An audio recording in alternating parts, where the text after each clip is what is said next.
Coco watched her leave. When the door closed, he expressed his feelings with a fish porter's fluency. I laughed. "What did you expect?" I said. "You prance in and address the girl as if she were a public meeting of delinquents, and responsible for the whole Western social system as well, and then you're surprised when she's huffed." "You'd expect her to see reason," he muttered. "I don't see why. Most of us don't. We see habit.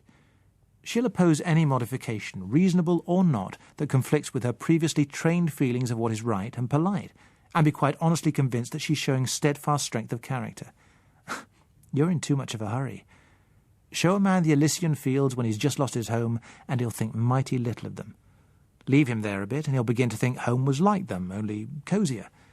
She'll adapt in time, as she has to, and continue to deny with conviction that she's done so.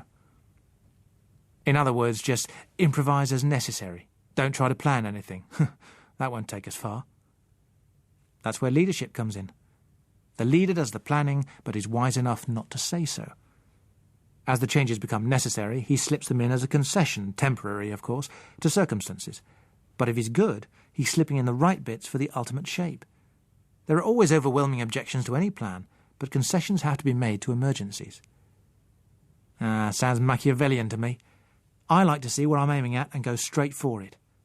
Most people don't, even though they'd protest that they do. They prefer to be coaxed or wheedled or even driven. That way they never make a mistake. If there is one, it's always due to something or somebody else. This going headlong for things is a mechanistic view, and people in general aren't machines. They have minds of their own, mostly peasant minds, at their easiest when they're in the familiar furrow. It doesn't sound as if you bet much on Beatley's chance at making a go of it. He's all plan. He'll have his troubles, but his party did choose. This lot is negative, I pointed out. It is simply here on account of its resistance to any kind of plan. I paused. Then I added, "That girl was right about one thing, you know. You would be better off with his lot. Her reaction is a sample of what you'd get all round if you were to try to handle this lot your way. You can't drive a flock of sheep to market in a dead straight line, but there are ways of getting them there." "You're being unusually cynical as well as metaphorical this evening," Coker observed. I objected to that. It isn't cynical to have noticed how a shepherd handles his sheep. To regard human beings as sheep might be thought so by some, but less cynical and much more rewarding than regarding them as a lot of chassis fitted for remote thought control. Said Coker. "I'll have to consider the implications of that." Chapter 11. And Further On. My next morning was desultory. I looked around, I lent a hand here and there, and asked a lot of questions. It had been a wretched night. Until I lay down, I had not fully realised the extent to which I had counted on finding Josella at Tynsham. Weary though I was after the day's journey, I could not sleep. I lay awake in the darkness, feeling stranded and planless. So confidently had I assumed that she and the Beadley party would be there, that there had been no reason to consider any scheme beyond joining them. It now came home to me for the first time that even if I did succeed in catching up with them, I still might not find her. As she had only left Westminster District a short time before I arrived there in search of her, she must in any case have been well behind the main party. Obviously the thing to do was to make detailed inquiries regarding everyone who had arrived at Tynsham during the previous 2 days. For the present I must assume that she had come this way. It was my only lead, and that meant assuming also that she had gone back to the university and had found the chalked address, whereas it was quite on the cards that she had not gone there at all, but sickened by the whole thing, had taken the quickest route out of the reeking place that London had become. The thing I had to fight hardest against admitting was that she might have caught the disease, whatever it was, that had dissolved both our groups. I would not consider the possibility of that until I had to. In the sleepless clarity of the small hours, I made one discovery. It was that my desire to join the Beadley party was very secondary indeed to my wish to find Josella. If when I did find them she was not with them, well, the next move would have to wait upon the moment, but it would not be resignation. Coker's bed was already empty when I awoke, and I decided to devote my morning chiefly to inquiries. One of the troubles was that it did not seem to have occurred to anyone to take note of the names of those who had found Tynsham uninviting and had passed on. Josella's name meant nothing to anyone save those few who recollected it with disapproval. My description of her raised no memories that would stand detailed examination. Certainly there had been no girl in a navy blue ski suit. That I established, but then I could by no means be certain that she would still be dressed in that way. My inquiries ended by making everyone very tired of me and increasing my frustration. There was a faint possibility that a girl who had come and gone a day before our arrival might have been she, but I could not feel it likely that Josella could have left so slight an impression on anyone's mind, even allowing for prejudice. Coker reappeared again at the midday meal. He had been engaged on an extensive survey of the premises. He had taken a tally of the livestock and the number of blind among it, inspected the farm equipment and machinery, found out about the source of pure water supplies, looked into the stores of feed, both human and stock, discovered how many of the blind girls had been afflicted before the catastrophe, and arranged classes of the others for them to train as best they could. He had found most of the men plunged in gloom by a well-meant assurance from the vicar that there would be plenty of useful things for them to do, such as basket-making and weaving, and he had done his best to dispel it with more hopeful prospects. Encountering Miss Durrant, he had told her that unless it could somehow be contrived that the blind women should take part of the work off the shoulders of the sighted, the whole thing would break down within 10 days, and also that if the vicar's prayer for more blind people to join them should happen to be granted, the place would become entirely unworkable. He was embarking upon further observations, including the necessity for starting immediately to build up food reserves and to begin the construction of devices which would enable blind men to do useful work, when she cut him short. He could see that she was a great deal more worried than she would admit, but the determination which had led her to sever relations with the other party caused her to blaze back at him unthankfully. She ended by letting him know that on her information neither he nor his views were likely to harmonise with the community. "The trouble about that woman is that she means to be boss," he said. "It's constitutional, quite apart from the lofty principles." "Slanderous," I said. "What you mean is that her principles are so impeccable that everything is her responsibility, and so it becomes her duty to guide others." "Much the same thing," he said. "But it sounds a lot better," I pointed out. He was thoughtful for a moment. "She's going to run this place into one hell of a mess unless she gets right down to the job of organising it pretty quickly. Have you looked the outfit over?" I shook my head. I told him how my morning had been spent. "You don't seem to have got much change for it. So what?" he said. "I'm going on after the Michael Beadley crowd," I told him. "And if she's not with them?" "At present I'm just hoping she is. She must be. Where else would she be?" He started to say something and stopped. Then he went on, "I reckon I'll come along with you. It's likely that crowd won't be any more glad to see me than this one, considering everything, but I can live that down.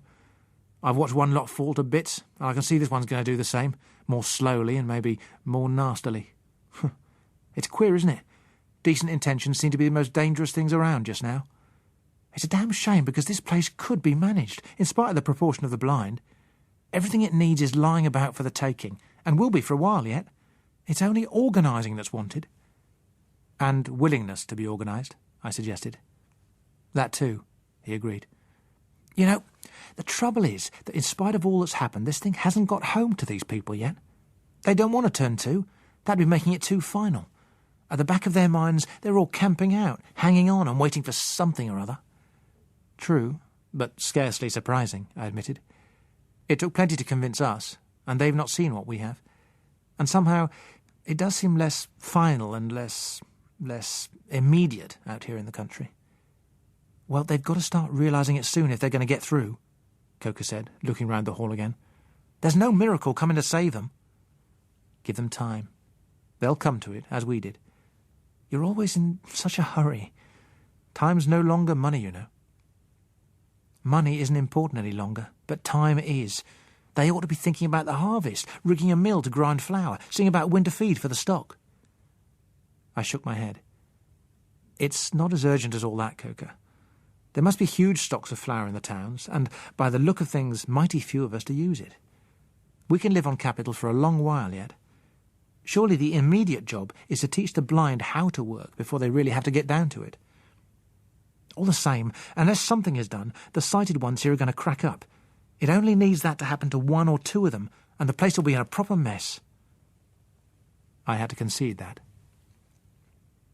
Later in the afternoon I managed to find Miss Durrant. No one else seemed to know or care where Michael Beadley and his lot had gone, but I could not believe that they had not left behind some indication for those who might follow. Miss Durrant was not pleased. At first I thought she was going to refuse to tell me. It was not due solely to my implied preference for other company. The loss of even an uncongenial able-bodied man was serious in the circumstances. Nevertheless, she preferred not to show the weakness of asking me to stay. In the end, she said curtly, "They were intending to make for somewhere near Beminster in Dorset. I can tell you no more than that." I went back and told Coker. He looked around him. Then he shook his head, though with a touch of regret. "OK," he said. "We'll check out of this dump tomorrow." Spoken like a pioneer, I told him. At least, more like a pioneer than an Englishman. 9 o'clock the next morning saw us already 12 miles or so on our road, and travelling as before in our 2 lorries. There had been a question whether we should not take a handier vehicle and leave the trucks for the benefit of the Tynsham people, but I was reluctant to abandon mine. I had personally collected the contents and knew what was in it. Apart from the case of anti-Triffid gear which Michael Beadley has so disapproved, I had given myself slightly wider scope on the last load, and there was a selection of things made with consideration of what might be difficult to find outside a large town, such things as a small lighting set, some pumps, cases of good tools.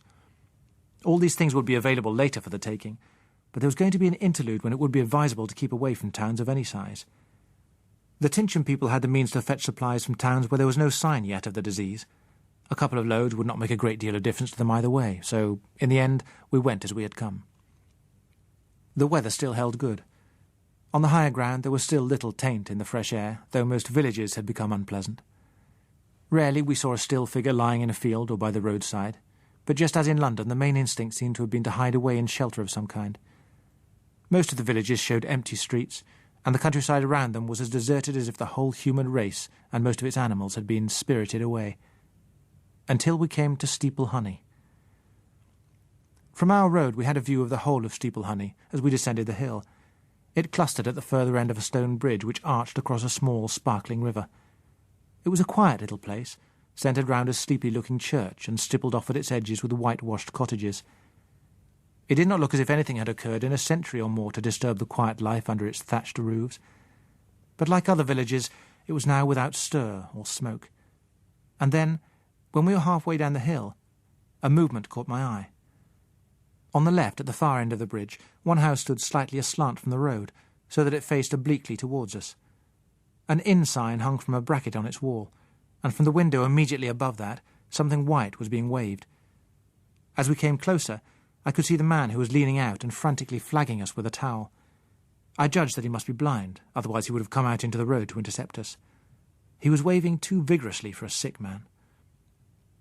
I signalled back to Coker and pulled up as we cleared the bridge. The man at the window dropped his towel. He shouted something which I could not hear above the noise of the engines, and disappeared. We both switched off. It was so quiet that we could hear the clumping of the man's feet on the wooden stairs inside the house. The door opened and he stepped out, holding both hands before him. Like lightning, something whipped out of the hedge on his left and struck him. He gave a single high-pitched shout and dropped where he stood. I picked up my shotgun and climbed out of the cab. I circled a little until I could make out the Triffids skulking in the shadows of a bush. Then I blew the top off it. Coker was out of his truck too, and standing close beside me. He looked at the man on the ground and then at the shorn Triffid. It was... No, damn it. It can't have been waiting for him, he said. It must just have happened. It couldn't have known he'd come out of that door. I mean, it couldn't, could it? Or could it? It was a remarkably neat piece of work, I said. Coker turned uneasy eyes on me. Too damn neat. You don't really believe... There's a kind of conspiracy not to believe things about Triffids, I said, and added, there might be more around here. We looked the adjacent cover over carefully and drew blank. I could do with a drink, suggested Coker. But for the dust on the counter, the small bar of the inn looked normal. We poured a whisky each. Coker downed his in one. He turned a worried look on me. I didn't like that. Not at all, I didn't. You ought to know a lot more about these bloody things than most people, Bill. It wasn't... I mean, it must just have happened to be there, mustn't it?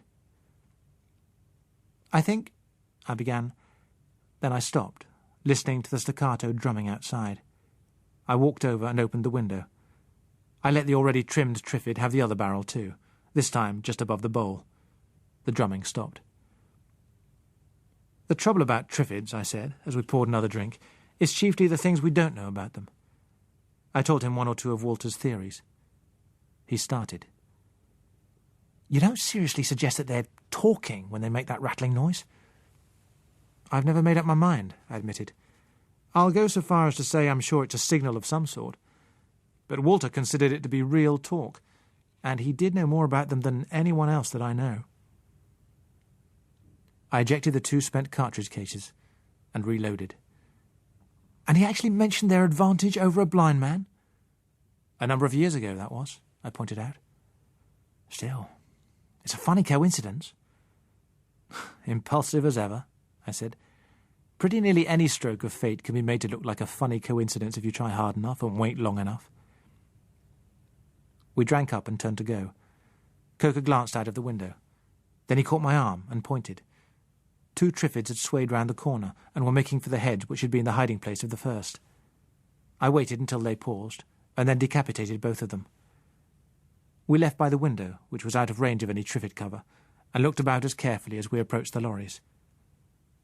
"Another coincidence? Or were they coming to see what had happened to their pal?" asked Coker. We cleared the village, running on along small cross-country roads. There seemed to me to be more Triffids about now than we had seen on our previous journey. Or was it that I had been made more conscious of them? It might have been that in travelling hitherto, chiefly by main roads, we had encountered fewer. I knew from experience that they tended to avoid a hard surface, and thought that it perhaps caused them some discomfort in their limb-like routes. Now I began to be convinced that we were seeing more of them, and I started to get an idea that they were not entirely indifferent to us, though it was not possible to be sure whether those that we saw approaching across fields from time to time just happened to be coming in our direction. A more decisive incident occurred when one slashed at me from the hedgerow as I passed. Luckily it was inexpert in its aim at a moving vehicle. It let fly a moment too soon and left its print in little dots of poison across the windscreen. I was past before it could strike again. But thenceforward, in spite of the warmth, I drove with the near side window closed. During the past week or more, I had given thought to the Triffids only when I encountered them. Those I had seen at Josella's home had worried me, as had the others that had attacked our group near Hampstead Heath, but most of the time there had been more immediate things to worry about. But looking back now over our trip, the state of things at Tynsham before Miss Durrant had taken steps to clear it up with shotguns, and the condition of the villages we had passed through, I began to wonder just how big a part the Triffids might have been playing in the disappearance of the inhabitants. In the next village I drove slowly and looked carefully. In several of the front gardens I could see bodies lying as they had evidently lain for some days, and almost always there was a Triffid discernible close by. It looked as if the Triffids only ambushed in places where there was soft earth for them to dig their roots into while they waited. One seldom saw a body, and never a Triffid, in those parts where the house doors opened straight into the street. At a guess, I would say that what had happened in most of the villages was that the inhabitants emerging for food moved in comparative safety while they were in paved areas, but the moment they left them, or even passed close to a garden wall or fence, they stood in danger of the stings slashing out at them. Some would cry out as they were struck, and when they did not come back, those who remained would grow more afraid. Now and then another would be driven out by hunger. A few might be lucky enough to get back, but most would lose themselves and wander on until they dropped or came within range of a Triffid. Those who were left might perhaps guess what was happening. Where there was a garden, they might have heard the swish of the sting, and known that they faced the alternatives of starvation in the house or the same fate that had overtaken the others who had left it. Many would remain there, living on what food they had while they waited for help that was never going to come. Something like that must have been the predicament of the man in the inn at Steeple Honey. The likelihood that in the other villages we were passing through there might still be houses in which isolated groups had managed to keep going was not a pleasant thought. It raised again the same kind of question that we had faced in London, the feeling that one should, by all civilized standards, try to find them and do something for them, and the frustrating knowledge of the frittering decline which would overtake any such attempt, as it had before. The same old question.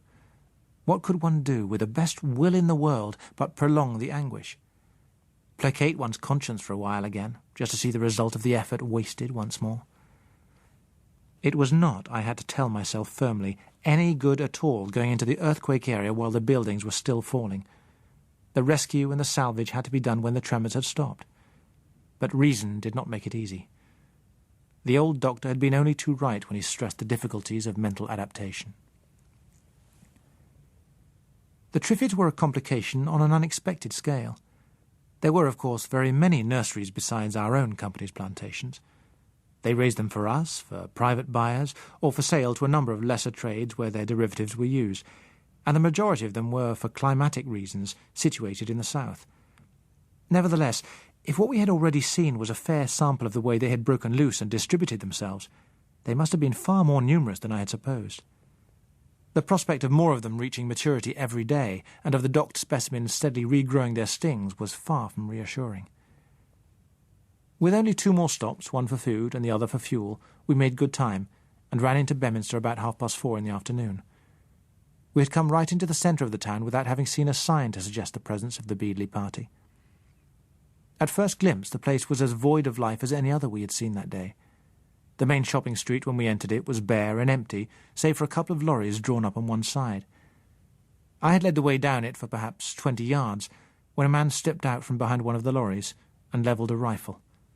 He fired deliberately over my head, and then lowered his aim. Chapter 12. Dead End. That's the kind of warning I don't debate about. I pulled up. The man was large and fair-haired. He handled his rifle with familiarity. Without taking it out of the aim, he jerked his head twice sideways. I accepted that as a sign to climb down. When I had done so, I displayed my empty hands. Another man, accompanied by a girl, emerged from behind the stationary lorry as I approached it. Coker's voice called from behind me. "Better put up that rifle, chum. You're all in the open." The fair man's eyes left mine to search for Coker. I could have jumped him then if I'd wanted to, but I said, "He's right. Anyway, we're peaceful." The man lowered his rifle, not quite convinced. Coker emerged from the cover of my lorry, which had hidden his exit from his own. "What's the big idea? Dog eat dog?" he inquired. "Only 2 of you?" the second man asked. Coker looked at him. "What would you be expecting? A convention? Yeah, just 2 of us." The trio visibly relaxed. The fair man explained, "We thought you might be a gang from a city. We've been expecting them here raiding for food." "Oh," said Coker, "from which we assumed that you've not taken a look at any city lately. If that's your only worry, you might as well forget it. What gangs there are more likely to be working the other way round at present. In fact, doing, if I may say so, just what you are." "You don't think they'll come?" "I'm darn sure they won't." He regarded the 3. "Do you belong to Beadley's lot?" he asked. The response was convincingly blank. "Pity," said Coker. "That'd have been our first real stroke of luck in quite a time." "What is, or are, Beadley's lot?" inquired the fair man. I was feeling wilted and dry after some hours in the driving cab with the sun on it. I suggested that we might remove discussion from the middle of the street to some more congenial spot. We passed round their vans through a familiar litter of cases of biscuits, chests of tea, sides of bacon, sacks of sugar, blocks of salt and all the rest of it, to a small bar parlour next door. Over pint pots, Coker and I gave them a short resume of what we'd done and what we knew.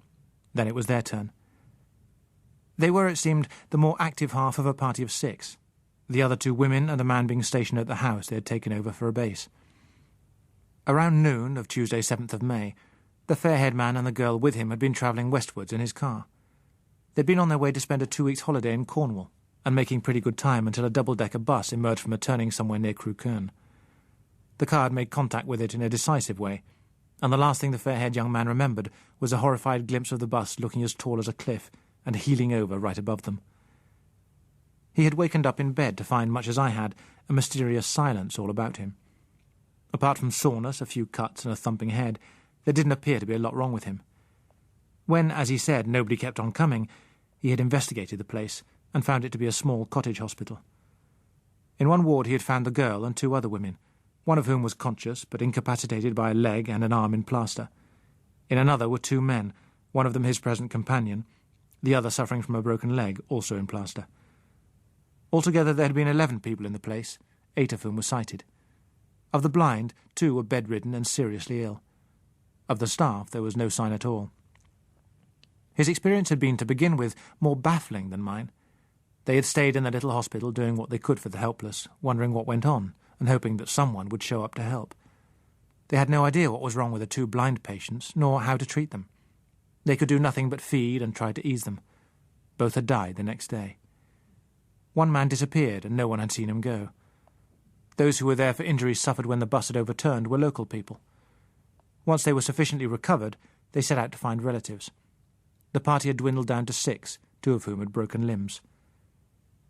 By now they had realised that the breakdown was big enough to mean that they must fend for themselves for a time at least, but they were still far from grasping its full extent. They decided to leave the hospital and find some more convenient place, for they imagined that many more sighted people would exist in the cities, and that the disorganisation would have brought mob rule. Daily they were expecting the arrival of these mobs when the food stores in the town should be finished, and had pictured them moving like a locust army across the countryside. Their chief concern, therefore, had been to gather supplies in preparation for a siege. With our assurances that that was the least likely thing to happen, they looked at one another a little bleakly. They were an oddly assorted trio. The fair-haired man turned out to be a member of the Stock Exchange by the name of Stephen Brennell. His companion was a good-looking, well-built girl with an occasional superficial petulance, but no real surprise over whatever life might hand her next. She had led one of those fringe careers, modelling dresses, selling them, putting in movie extra work, missing opportunities of going to Hollywood, hostessing for obscure clubs, and helping out these activities by such other means as offered themselves, the intended holiday in Cornwall being apparently one such. She had an utterly unshakable conviction that nothing serious could have happened to America, and that it was only a matter of holding out for a while until the Americans arrived to put everything in order. She was quite the least troubled person I had encountered since the catastrophe took place, though just occasionally she pined a little for the bright lights which she hoped the Americans would hurry up and restore. The third member, the dark young man, nursed a grudge. He had worked hard and saved hard in order to start his small radio store, and he had ambitions. "Look at Ford," he told us, "and look at Lord Nuffield. He started with a bike shop no bigger than my radio store, and see where he got to. That's the kind of thing I was going to do. And now look at the damn mess things are in. It ain't fair." Fate, as he saw it, didn't want any more Fords or Nuffields, but he didn't intend to take that lying down. This was only an interval sent to try him. One day would see him back in his radio store with his foot set firmly on the first rung to millionairedom. The most disappointing thing about them was to find that they knew nothing of the Michael Beadley party. Indeed, the only group they had encountered was in a village just over the Devon border, where a couple of men with shotguns had advised them not to come that way again. Those men, they said, were obviously local. Coker suggested that that meant a small group. If they had belonged to a large one, they'd have shown less nervousness and more curiosity, he maintained. But if the Beadley lot are around here, we ought to be able to find them somehow. He put it to the fair man. "Look here, suppose we come along with you. We can do our whack, and when we do find them, it'll make things easier for all of us." The 3 of them looked questioningly at one another, and then nodded. "All right.